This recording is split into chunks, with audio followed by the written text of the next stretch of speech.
bien, nous allons nous retrouver pour parler de dictionnaires. Alors, pas des dictionnaires...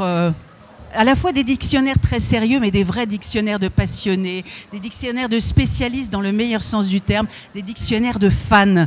Avec vous, Albert Algou, pour le dictionnaire amoureux de Tintin. Bonjour Albert, c'est un plaisir de vous voir ici, de vous voir autrement que derrière l'écran, mais de vous voir là, comme ça. Je peux presque vous toucher là. Bah, arrêtez. Et puis un tintinophile comme vous, un tintinolâtre comme vous, c'est absolument irrésistible de parler de Tintin avec vous, avec quelques reproches que je vous ferai quand même, parce que n'hésitez pas, ça, ils seront les bienvenus. Il manque toujours quelque chose.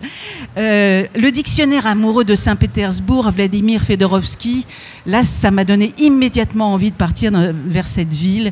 Et puis, ce qui est un peu la communauté, c'est le terme de dictionnaire amoureux, parce que ce sont des dictionnaires, mais avec votre âme, avec vos choix, avec votre écriture à chacun. Donc, c'est extrêmement important de voir comment vous appréhendez un personnage, une ville, un univers. Et vous, Marie-Charlotte Delmas, le dictionnaire de la France mystérieuse, je mets le sous-titre parce que c'est quand même assez tentant. Croyances populaires, superstitions, sorcellerie, rites magiques. Alors, je vais commencer avec vous parce que c'est plein... J'ai vu que vous aussi, c'est toute votre vie. Hein, vous vivez au milieu de la sorcellerie, de ces croyances, de ce Moyen-Âge ou de ce 19e siècle. Alors, expliquez-nous déjà à quoi ça tient un dictionnaire de la France mystérieuse. Qu'est-ce que c'est et comment vous êtes venu à ce monde-là, cette France-là? D'abord, je vous rassure, je vis dans la France d'aujourd'hui. J'ai pas de sorciers autour de moi. Non, il n'y a aucune grenouille qui tourne autour de vous. Pourtant, des grenouilles, il y en a plein de livres. Hein. Non, mais c'est une passion qui a été nourrie en partie d'ailleurs par ma rencontre avec Claude Seignol, avec lequel j'ai longtemps travaillé. Et c'est une passion de 25 ans de recherche et de travail sur les collectages et sur les témoignages, essentiellement du 19e siècle. Parce qu'il faut savoir qu'au 19e siècle, la mémoire paysanne était en train de disparaître et que, à l'image des frères Grimm en Allemagne, des hommes de bonne volonté, qui n'étaient pas des chercheurs, qui n'étaient pas des savants, se sont mis à aller dans leur canton, dans les maisons, dans le département, pour recueillir de la part des vieilles personnes qui étaient là, des histoires, des traditions, des rites qu'on pratiquait encore d'ailleurs à la fin du 19e siècle et qui étaient des rites tout à fait magiques. Moi, quand j'ai commencé à travailler là-dessus, je suis sémiologue de formation, je ne suis pas historienne et j'ai dû me mettre à l'histoire contrainte et forcée. Mais quand j'ai découvert cette France-là, qui est la France de mes grands-parents ou de mes arrière-grands-parents, j'ai été très étonnée de voir que c'était une France remplie de pratiques et de rites magiques au quotidien. Au quotidien quand on se mariait, au quotidien quand on était malade, au quotidien pour les moissons, au quotidien pour la peur de la sorcellerie, etc. Et je ne pense pas que ça ait beaucoup changé parce que je me promène suffisamment en France pour entendre des récits qui ressemblent étrangement à ceux que j'avais entendus ou ceux que j'avais lus dans les témoignages des collecteurs du 19e. Donc, pour aller vite, tout ce travail, tous ces collectages que j'ai ramassés dans des milliers de revues qu'on appelait les revues savantes d'histoire locale, eh bien, j'ai essayé, tant bien que mal, j'espère mieux que mal, j'ai essayé de les rassembler sous une forme de dictionnaire que je trouvais plus abordable pour nous tous, parce qu'on peut comme ça aller picorer un article ou un autre. Et voilà, donc on y trouvera notre vendredi 13, qui est une superstition excessivement récente et essentiellement religieuse. On avait peur du vendredi, on avait peur du 13 à table, mais il faudra attendre la loterie pour que le vendredi 13 arrive. On va y retrouver des rites beaucoup moins connus, comme ceux par lesquels on soignait des maladies en les transmettant aux arbres, en les transmettant à un œuf, etc. Et enfin, pour terminer, ce que je voudrais dire, c'est qu'on se rend compte à quel point le christianisme a été compliqué, a eu du mal à s'implanter dans cette France. D'ailleurs, jusqu'au XIIe siècle, on a dans les canons de conciles et de synodes des textes où il est dit détruisez les mégalithes, empêchez les paysans d'aller porter des bougies, etc. devant les fontaines.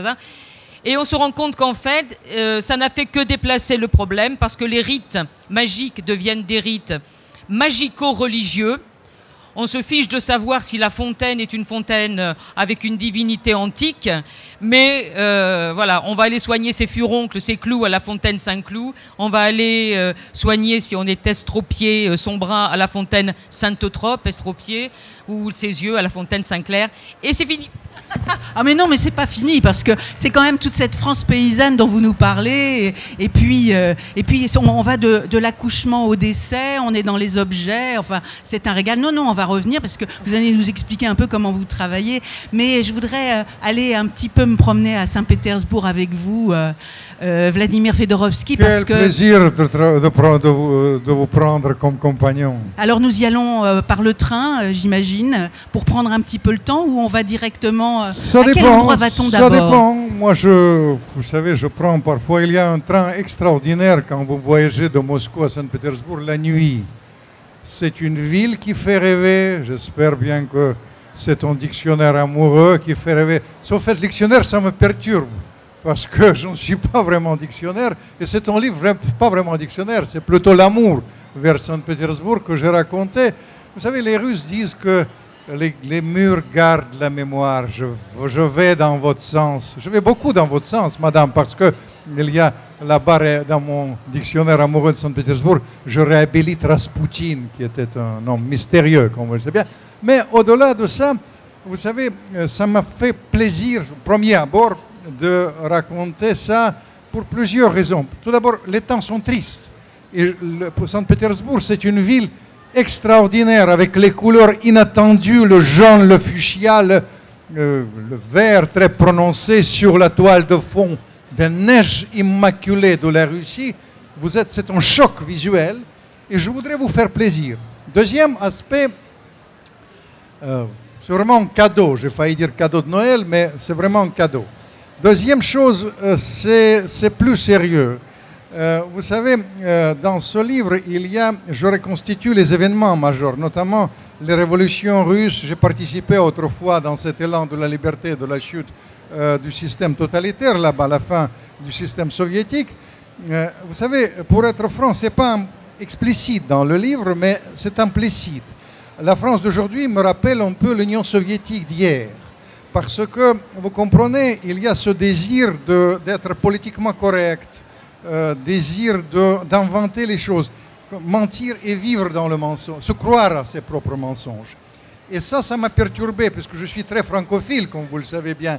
Et j'ai voulu revenir à ces événements. Ça m'a pris des années, vraiment, pour simplifier, aller tout directement dans ces événements de révolution russe. Et c'est exactement, c'est une alerte. Vous savez, les Russes, la civilisation de Saint-Pétersbourg s'est suicidée en 17. Et ce livre, ça c'est un peu caché, mais je voudrais vous dire quand même aujourd'hui que si on ne se rend pas compte, les civilisations peuvent être mortelles. Les civilisations russes s'est suicidées et c'est une alerte pour vous. Et puis finalement aussi, ça pour les amateurs d'actualité, là dans ce livre aussi l'actualité, parce qu'il y a une vraie enquête explosive sur un personnage très contrasté qui est aussi diabolisé que Raspoutine, de Raspoutine à Poutine. Je raconte Poutine. Poutine qui est un truc contrasté. Pourquoi? Parce que vous comprenez, on invente aussi Poutine. Et s'il est placé au centre de débat aujourd'hui, nous vivons aujourd'hui d'être un peu, peut-être un moment de plus dangereux de l'histoire de l'Europe en tout cas. C'est pire que la crise, moi j'étais un vieux diplomate, pire que la crise de Cuba. Et Poutine peut nous alerter sur certaines choses. C'est une enquête impitoyable dans ce livre, mais en même temps une enquête qui pose les vrais problèmes. Vous comprenez, les néophytes d'aujourd'hui, les guignols qui arrivent parfois, ils n'arrivent pas à choisir les priorités. Et la priorité de maintenant, c'est la lutte mondiale, c'est la guerre mondiale contre l'islamisme. Et dans cette guerre, il ne faut pas se tromper de l'adversaire. Et ce livre prouve que la Russie, pas Poutine, mais la Russie, c'est un allié irremplaçable dans cette longue lutte qui nous attend. Et encore une fois, c'est la civilisation de Saint-Pétersbourg avec ce côté mystère, amour et évasion. Évidemment, c'est quelque chose de très important pour choisir bien les ennemis. La Russie, c'est non seulement francophile, c'est un allié de la France pour demain. En tout cas,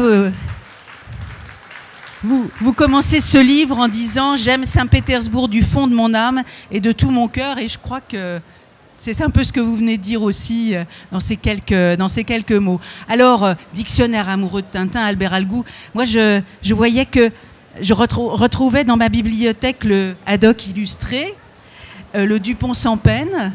Donc Tintin, c'est votre vie, c'est notre vie à nous. S'il y avait... C'est pas notre vie ou ma vie, enfin votre vie peut-être. Moi, c'est pas ma vie, ça fait partie de ma vie, avec d'autres auteurs, avec d'autres écrivains, d'autres peintres, d'autres engouements, notamment des grands écrivains russes tout à fait merveilleux comme Bounine, qui sont trop méconnus aujourd'hui. Vous êtes vraiment savant. Non, Bounine, pas du tout. Le premier prix Nobel. Oui. Parce que vous me faites plaisir. Merci beaucoup. Les Allées sombres, on peut conseiller. Peut-être se trouve-t-il ici à la librairie. Les Allées sombres de Bounine. Un des grands livres. En livre de poche, qui est un livre extraordinaire. Donc j'ai beaucoup de curiosité. Je n'ai pas encore lu votre dictionnaire, mais je vais le lire avec beaucoup de passion. Et je partageais pas mal de vos points de vue précédents. Oui, excusez-moi, donc Tintin fait partie, oui, de ma vie, au même titre que d'autres œuvres. Mais c'est surtout que l'œuvre d'Hergé est une œuvre majeure du XXe siècle dans ce qu'on pourrait considérer comme un art populaire qui est la bande dessinée. Et c'est pas un hasard si aujourd'hui il y a cette exposition qui coïncide, mais c'est un hasard avec la parution du dictionnaire. Il y a cette grande exposition au Grand Palais, c'est-à-dire que Hergé est reconnu comme un des grands créateurs du XXe siècle. Précédemment, il y a eu des expos sur Turner, sur le Caravage, et voici Hergé. Alors, était-il un grand peintre? Non. Était-il un seul... C'était un grand auteur de bande dessinée, et c'est surtout parce que cette œuvre est complexe, parce que ses héros sont beaucoup plus complexes qu'il n'y paraît, que cette œuvre a continué à avoir du succès. Alors, bien sûr, dans le futur, elle n'aura pas le même succès qu'il y a 20 ans, 30 ans en arrière. Les enfants, aujourd'hui, lisent des mangas, lisent d'autres bandes dessinées, il y a des jeux vidéo, etc. Mais Tintin va se détacher comme une œuvre, disons, classique. Et c'est ce qui m'a intéressé dans mon approche d'Hergé. J'ai essayé de voir le créateur Hergé, ses collaborateurs. J'ai essayé de voir Tintin comme personnage beaucoup plus complexe qu'il n'y paraît, et un univers qui est pas si simple que ça, qui est hanté par la folie notamment. Et c'est aussi une des raisons du succès de Tintin, c'est que c'est une œuvre qui n'est pas si innocente que ça. Alors, ce qui est très surprenant, effectivement, c'est qu'on plonge dans ce dictionnaire amoureux de Tintin et on oublie qu'on n'a pas d'image. On n'a que du texte. Et ce texte-là, c'est parce que je ne sais pas comment vous avez fait, justement. Qu'est-ce que ça veut dire un dictionnaire amoureux pour vous? Et comment vous avez pu, finalement, écrire un texte conséquent sans image? Alors, le dictionnaire amoureux, le mien, il s'inscrit dans une collection. Et chaque dictionnaire amoureux, à sa manière, comme celui de Saint-Pétersbourg, c'est comment dire, c'est un vagabondage. C'est un vagabondage, c'est pas des dictionnaires qui se veulent exhaustifs avec des définitions de A à Z. Ce ne sont pas des définitions, ce sont des émotions, des impressions. Donc il peut y avoir de l'érudition, mais il peut y avoir aussi de la subjectivité, il peut y avoir de la fantaisie, il peut y avoir de l'émotion. C'est le grand avantage de cette collection, ou du moins son originalité. Donc j'essaye de m'inscrire dans dans ces codes, hein, dans cette charte du dictionnaire amoureux. C'est comme ça que j'ai abordé la chose. Alors, au départ, j'ai eu très peur parce qu'il existe de très nombreux livres sur Hergé. Hergé est aujourd'hui un des auteurs de bande dessinée qui a suscité le plus d'exégèse, d'analyse. Il y a au moins 400 à 600 livres sur Hergé. Et des livres d'analyse, ils sont innombrables. Et moi-même, j'en ai écrit quelques-uns, vous les citiez tout à l'heure. Donc j'ai eu très peur de me répéter ou d'être un escroc, de faire du copier-coller, comme font certains parfois. Et pas du tout. Très vite, je me suis pris au jeu. J'ai découvert de nouvelles choses parce que c'est une œuvre très riche, tout simplement. Et, je sais pas, aujourd'hui, si on se penche sur Chateaubriand, sur Proust ou sur Corto Maltese, pour citer un autre auteur de bande dessinée, il y a des pistes qui s'ouvrent et il ne reste qu'à les suivre. Et ce qui est extrêmement intéressant aussi dans un dictionnaire amoureux comme le vôtre, c'est qu'il y a une écriture qu'on n'a pas dans un dictionnaire parfois qui est dans les faits, qui est dans l'affirmation. Vous, le vagabondage dont vous parlez, ça vous permet aussi de vagabonder dans une écriture où chaque mot choisi, chaque expression c'est la vôtre en fait, c'est pas celle de n'importe qui. Mais ce sont des dictionnaires qui sont personnels. Le dictionnaire de M. Fedorovski, il est à l'image de son œuvre, à l'image de ce qu'il est lui-même. Et c'est ce qu'attendent les lecteurs, c'est de retrouver ce charme, c'est retrouver cette érudition, cette fantaisie. Et c'est des dictionnaires pour lesquels on s'efforce, j'allais dire, d'être bon à l'écriture. Hein, on n'est pas dans la fiche. On n'est pas dans un empilement de fiches de A à Z, ce qui serait absolument lassant ou insipide pour les lecteurs.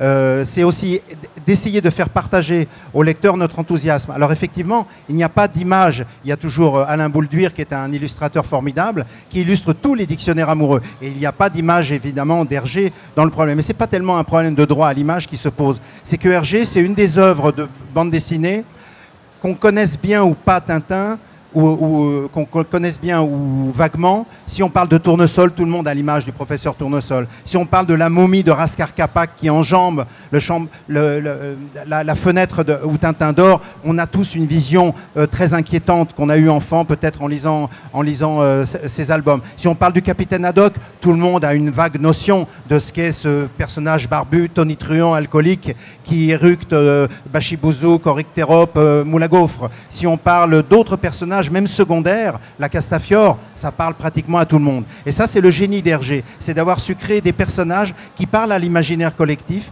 Il a su récemment, dans l'actualité en France, il y a cette fameuse affaire Big Malion, hein, dont tout le monde a entendu parler. Et dans la presse, à la radio, à la télé, certains journalistes disaient l'affaire Big Malion, c'est comme le sparadrap du capitaine Haddock. Dans l'affaire Tournesol, il y a effectivement un sparadrap qui court sur 12 pages. On sait vaguement de quoi il s'agit, mais on voit que Hergé a créé une situation qui est devenue archétypique, presque proverbiale. Et ça, c'est la marque des grands auteurs. Vous prenez Balzac, il crée Rastignac, Hugo va créer Gavroche, Fantine. Ce sont des personnages qui sont passés dans l'imaginaire collectif. Molière, Tartuffe, Don Juan. Hergé est un des rares auteurs de bande dessinée qui a créé des personnages qui sont passés dans l'imaginaire collectif. On pourrait citer un ami, Binet, Les Bidochons. Les Bidochons, voilà un auteur d'aujourd'hui, contemporain, qui a créé un type humain. Il y aurait Zep aujourd'hui, Titoff est presque en train de devenir une sorte de Gavroche moderne. Et ça, c'est très fort. Mais ça, c'est la marque des grands. C'est la marque des grands créateurs, qu'on discute, qu'on aime ou pas leur œuvre. On ne peut nier qu'ils ont marqué l'imaginaire des foules. Alors, Vladimir, quand je parle d'écriture, sur ce dictionnaire amoureux, vous aussi, vous pouvez laisser votre écriture filer avec délice, parce que là non plus, il n'y a pas d'image, mais à l'intérieur, il y a plein de morceaux d'images grâce à votre façon d'écrire, à votre façon de montrer un paysage, de montrer un monument, de montrer un personnage. Ce qui m'a énormément plu, que vous avez la carte blanche, et vous voyagez, et vous faites ce que vous voulez, et vous choisissez. J'étais délicieusement accompagné toute ma vie par ces égéries, par les tsarines. Il y avait un siècle des femmes qui ont régné en Russie. Vous savez quel plaisir de vivre à Catherine II, que je réhabilite comme Raspoutine. Catherine II, détrompez-vous. Il a eu moins d'amants qu'une Française moyenne. Ce n'était pas croqueuse d'hommes. Vous comprenez? C'était une très grande amoureuse. Vous comprenez? Elles ont accompagné ma vie. Et l'écriture, c'est elles ou eux qui m'ont guidé vers quelque chose qui est éblouissant. Et je vous dis, quand je plongeais ça, je regarde, je déclenche la télé, toujours la même chose. J'en ai marre et j'ai pris la plume et j'ai écrit le dictionnaire amoureux de Saint-Pétersbourg. Oui, le mot amoureux, ça a l'air de bien. Moi, je trouve que ça vous convient extrêmement bien. Mais je voyais que vous avez écrit sur les tsarines dont vous parlez là. Vous avez écrit sur Raspoutine. Vous avez écrit déjà sur la magie de Saint-Pétersbourg. Et pourtant, ce livre-là, on a l'impression que c'est encore autre chose. C'est une autre chose. Tout d'abord, vous savez, je vais vous dire, le truc Saint-Pétersbourg, c'était 200 pages. Ici, c'est 700 pages. Vous faites ce que vous voulez, les choses. Et j'ai évité quand même les personnages que j'évoquais. Je n'ai pas eu le temps la possibilité d'évoquer rien que Poutine à l'époque où il n'existait pas. Vous comprenez? Et puis, par exemple, dans le cas de Raspoutine, il y a les techniques modernes. J'ai fait analyser le texte de Yusupov par un laboratoire des États-Unis très sophistiqué. Ça dégage qu'il a piqué mot à mot Crime et châtiment de Dostoïevski. Après, je vais plus loin. Je me suis souvenu des choses, des conversations avec Lifar. Et Lifar a eu des confidences de Chanel qui a eu des rapports très intimes avec le grand-duc Dimitri. Le grand-duc Dimitri, en réalité, il a tué physiquement Rasputin. C'est lui qui a achevé. C'est pas Yusupov, vous comprenez? Et ça, c'est les choses qui n'existaient pas à l'époque. C'est les étapes, c'est les hasards de la vie qui vous guident. Parfois, j'ai dû corriger. Par exemple, encore une fois, Poutine. Quand j'écrivais autrefois, vous savez, je pensais que ce serait une marionnette. Il est devenu marionnettiste. Alors, j'ai dû corriger. J'ai fait mea culpa, vous comprenez? Je suis sur ce plan-là vraiment tout à fait dégagé. Et les choses, ça évolue. C'était il y a 15 ans, Saint-Pétersbourg, c'était quand même la première fois. À l'époque, j'ai fait 1 million d'exemplaires. Je n'ose pas penser que je fais un 10e. Avec ça, ce sera trop. Et qu'est-ce que ça signifie pour vous, dictionnaire amoureux, justement? C'est surtout la carte blanche. C'est le mot amour qui m'a séduit. Ils m'ont dit que tu peux faire ce que tu veux avec ça. Et en même temps, vous savez, on est dans le monde où on doit quand même, vous savez, ça passe vite. Qu'est-ce que c'est les entrées? Les entrées, c'est les chapitres pour les personnages qui vous passionnent. Et c'est les chapitres, vous pouvez feuilleter ce personnage. En réalité, vous avez si bien senti, dans ce livre, il y a plusieurs romans, plusieurs livres. Simplement, ça va dans le sens de raccourci. Dans quelque sorte, j'ai pris les leçons d'Hergé qu'il faut aller droit au but. Alors, Marie-Charlotte Delmas, votre dictionnaire de la France mystérieuse n'est pas un dictionnaire amoureux dans la collection, mais franchement, vous pouvez aussi vous installer comme ça dans le côté amoureux parce qu'il est à la fois exhaustif, amoureux, passionné. Enfin, vous êtes une fan, quoi. Oui, non, je suis une fan absolument, ça m'a vraiment intéressée, mais ce qu'il faut dire, moi j'ai travaillé sur la France parce que je ne fais pas de comparatisme, c'est toujours hasardeux le comparatisme parce que d'un pays à l'autre, les contextes socioculturels, les évolutions sont différentes et donc je préfère rester sur un domaine particulier, enfin un domaine géographique précis, à savoir la France continentale et l'île de Corse, voilà.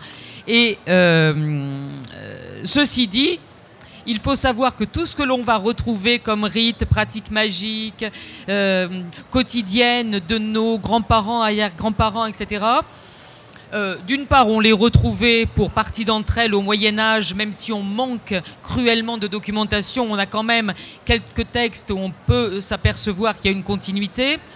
On les retrouve pour partie d'entre elles aussi dans la Rome antique, même là encore, si on ne peut pas assurer qu'il s'agit d'un lien direct, nous n'avons pas de texte intermédiaire. Et puis on les retrouve dans toutes les parties du monde, bien sûr dans toute l'Europe romanisée, puis dans toute l'Europe christianisée, et puis en Orient, et puis en Afrique. C'est-à-dire que l'objet de la magie va changer, ça sera peut-être une noix de coco au lieu d'un œuf, etc. Mais globalement, cette culture de la magie, dont on pourrait dire presque qu'elle est anthropologique, qu'il y a quelque chose au fond de nous qui nous pousse à faire ça, et ce qui m'a intéressé, c'est aussi ce qui m'a intéressé, on la retrouve sur tous les continents, dans tous les pays, dans toutes les cultures, de toutes les civilisations. Et du coup, être fan de ces magies, c'est aussi être fan de l'humanité. Je trouve que finalement, dans ces pratiques magiques, l'homme est terriblement humain. Face à la nature, face à la difficulté d'être, face au fait qu'on arrive, on ne sait pas pourquoi, on part, on ne sait pas quand, on ne sait pas où. Et la seule chose qui va permettre aux hommes d'arriver à vivre, c'est d'essayer de deviner le futur, donc de s'en remettre aux pierres, aux eaux qui coulent, aux arbres, etc. Voilà, on se rattache à ça, d'avoir des superstitions, de se protéger, de ne jamais être maître de la nature, ni serviteur de la nature, mais d'interagir toujours avec elle, parce que la nature, elle est en elle-même quelque chose de divin, entre guillemets, c'est-à-dire qu'on n'a pas besoin de divinité, la nature elle-même est une divinité, en tout cas c'est le mot qu'après on a inventé pour elle, on n'est évidemment pas du tout sûr qu'il était compris à l'époque de la même façon dans l'Antiquité par exemple. Donc c'est la France, oui, mais c'est pas un dictionnaire qui se veut franco-français. Il permet effectivement de retrouver ses racines. Retrouver ses racines, c'est aussi être bien dans ses pieds pour accueillir les autres et les racines des autres. Parce que de toute façon, avant que la Gaule ne voie des Gaulois, les hommes qui étaient sur ce territoire, qui étaient les hommes qui ont construit les mégalithes, on ne sait pas vraiment qui c'est. Et puis il y a des peuples de l'Est qui sont arrivés, ils se sont posés là. On les a appelés les Gaulois. Et puis après, il y a eu un tas d'autres invasions, etc. Donc on ne sait pas trop d'où on vient, d'Asie, de l'Est, machin. On s'en fiche. Parce que de toute façon, dans son rapport avec le divin, dans son rapport avec la vie, avec la peur d'être, avec l'angoisse du lendemain, etc., tous les hommes ont eu de tout temps et partout les mêmes pratiques. Et voilà, je crois que c'est cette humanité-là qui m'intéresse dans ce travail des superstitions, au-delà de la simple magie, etc., qui ne sont que des procédés, même s'ils sont aujourd'hui encore pas mal employés. Voilà. Alors on pourrait dire que c'est un dictionnaire universel de la France, quoi. Ben, il faut bien partir de quelque part, et c'est important que les chercheurs d'autres pays aient à leur disposition, ça n'existait pas. Voilà. Donc, est à leur disposition un travail qui permettra peut-être de dire « Ah ben là, elle s'est trompée ». Etc. Par exemple, l'histoire des grandes fêtes religieuses. Les historiens ont très peu travaillé là-dessus. Et j'ai passé un temps fou à essayer de reconstituer le trajet, par exemple, de la fête de Pâques. Noël, c'est plus simple, c'est le concile de Nicée, mais on ne sait pas très bien, enfin 4e siècle, on ne sait pas très bien quand ça arrive, etc. J'ai passé du temps à retracer la Toussaint, par exemple. Tiens, je vais comme ça terminer sur cet exemple qui est très parlant. La Toussaint, au départ, bon, jusque pratiquement à la fin du 19e siècle, on ne fête pas les naissances, on fête les morts. Hein, parce que de toute façon, on fête les morts, les anniversaires de mort, mais on ne fête pas les anniversaires de naissance. Bon. Et donc, au 7e siècle, il y a un pape, Boniface IV, qui décide de christianiser le Panthéon de Rome. Il va le christianiser et il va consacrer cette église, cette nouvelle église, donc de ce temple du Panthéon, à tous les saints et à la Vierge Marie. Soit. Il va créer pour tous ces saints une fête qui sera le 13 mai. Soit. Le 13 mai, jour impair, jour faste chez les Romains. On n'aime pas les jours pairs. Hein. Et le 13 mai, pas un hasard, le 13 mai, pour les païens, c'était la fête des Lémurias. Les Lémures, ce sont les fantômes chez les Romains. Donc, le jour des Lémurias, on va dans les rues, on fait du bruit, on tape sur des casseroles, etc. Et on dit aux morts, comme partout et comme tout le temps, allez là où vous devez aller. On ne mélange pas, à part à certaines dates, le monde des vivants du monde des morts. Ok. Un siècle plus tard, voilà-t-il pas que cette commémoration, cette fête arrive dans les pays, en Gaule, on va dire, il faut faire simple, en Gaule. Sauf qu'en Gaule, le 13 mai, franchement, tout le monde s'en fout, il ne se passe rien. Donc, eh bien, on va la mettre au 1er novembre. Parce qu'au 1er novembre, là, il se passe des choses. Là, il se passe une ancienne fête, qui était la fête de Samin, du mois de Samonios, gaulois. Fête qui, évidemment, existait parce que le seul calendrier, le seul élément que nous avons retrouvé sur la Gaule, c'est le calendrier dit de Coligny, parce qu'il a été trouvé là-bas, dans l'Ain, et on y a justement dessus les 3 jours de fête de Samin. Voilà. Qui sont des jours où les mondes des vivants et des morts vont s'entrechoquer, toutes les barrières s'abolissent, le monde animal et le monde humain n'a plus de barrières, on va se grimer, se mettre les peaux des bêtes, les cornes des bêtes. Ça, c'est pas les Gaulois, ce sont les Irlandais qui nous l'expliquent. Voilà, et donc la Toussaint va se retrouver là. Les paysans, eux, ils vont continuer les mêmes rites. À la fin du 19e siècle, on mange du millet à la Toussaint parce que les grains de mil sont des âmes et que plus on mange de mil, plus on va délivrer d'âmes du purgatoire. Voilà, on ne sait pas quelle était la tradition païenne pour le millet, mais quelque part elle devait exister. On mange des châtaignes, on en met quelques-unes sous l'oreiller pour éviter que les revenants viennent tourmenter. etc. Donc les rites se poursuivent, même si on va dire, ce qui les subsume, enfin les génériques de ces rites ont changé. Voilà, le rite, lui, il est là, il continue. Le rite, il est un petit peu comme ces personnages mythiques. Mythe, rite, ça fait partie de la même famille, c'est ce qui demeure, parce que ça a une force qu'on peut difficilement expliquer d'ailleurs. Alors, je vais vous rassurer, après ce livre-là, vous avez l'intention d'en écrire un second tome parce qu'on n'en a pas fini, ni avec les rites, ni avec la France, l'univers et le passé. Alors, Albert Algou, je voudrais juste vous poser une dernière question.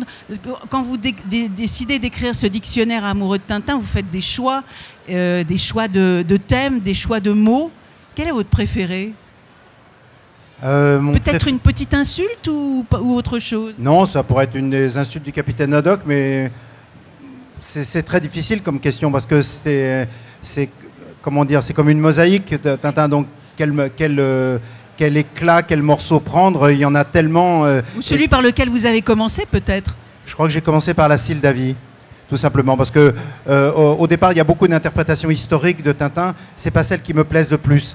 Tintin, Hergé, c'est un illusionniste. Ce n'est pas un réaliste. Il a l'apparence du réel, le goût du réel. C'est comme une certaine boisson, mais ce n'est pas du réel. C'est surtout de l'illusion et du rêve. Et c'est pour ça que Tintin enchante des générations différentes, même si le lectorat va changer, va peut-être vieillir. C'est un enchanteur, Hergé, c'est un illusionniste. Et La Sildavie, c'est un des albums qui, enfant, m'a émerveillé, non seulement parce qu'apparaît la Castafiore, qui en fait, je le révèle dans une entrée, une des rares femmes des albums d'Hergé, n'en est pas une. C'est le dernier castrat de l'histoire de la musique. Il y a l'apparition de personnages tout à fait étonnants, comme le roi de Sildavie, et c'est surtout une utopie. C'est un royaume utopique. On a cherché à le rapprocher de certains pays des Balkans, d'Europe centrale, mais aussi de la Belgique, une Belgique idéale. Et en fait, c'est une utopie, c'est un royaume totalement inventé. Et ce qui est marrant, c'est que la langue parlée en Sildavie, et ça on ne peut pas le savoir quand on est enfant, même adulte ou français, c'est que la langue parlée par les Sildaves, de même que la langue parlée par les Indiens à Rumbaya, en Amazonie, dans un pays imaginé par Hergé, c'est en fait le marolien, qui est le patois, un langage typique belge, bruxellois, pardon, que parlaient sa mère et sa grand-mère. Par exemple, dans les bijoux de la Castafiore, il y a une lessive, la lessive Brol. Brol, en bruxellois, c'est le désordre, le bordel. Il y a une ville qui s'appelle Vadezda dans le Crabe aux pinces d'or. Vadezda, c'est Vazizda, ça veut dire qu'est-ce que c'est en marolien.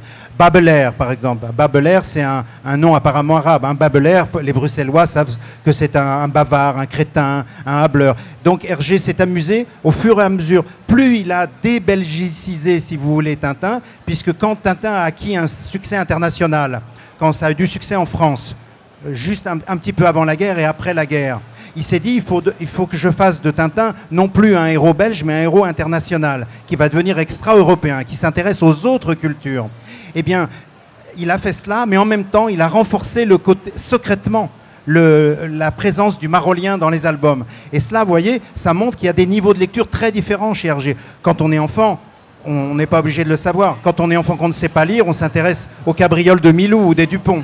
Et puis après, on a d'autres lectures. Et c'est parce que c'est une œuvre, je le répète, une œuvre très complexe et très riche.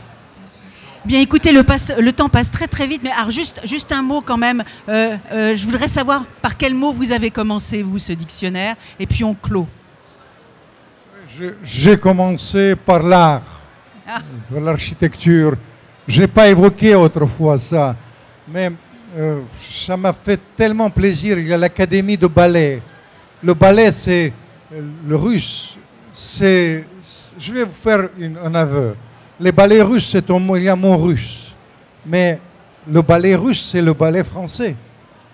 C'est pour réussir autrefois, il fallait être à Paris, mais pour réussir à Paris, il fallait être avec Diaghilev.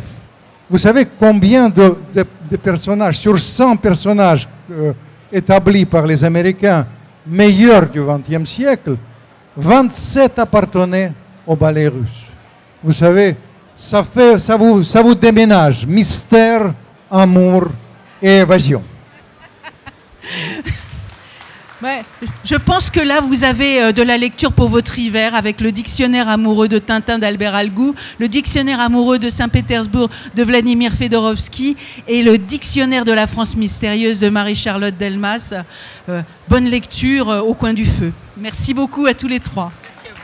Mille Merci beaucoup.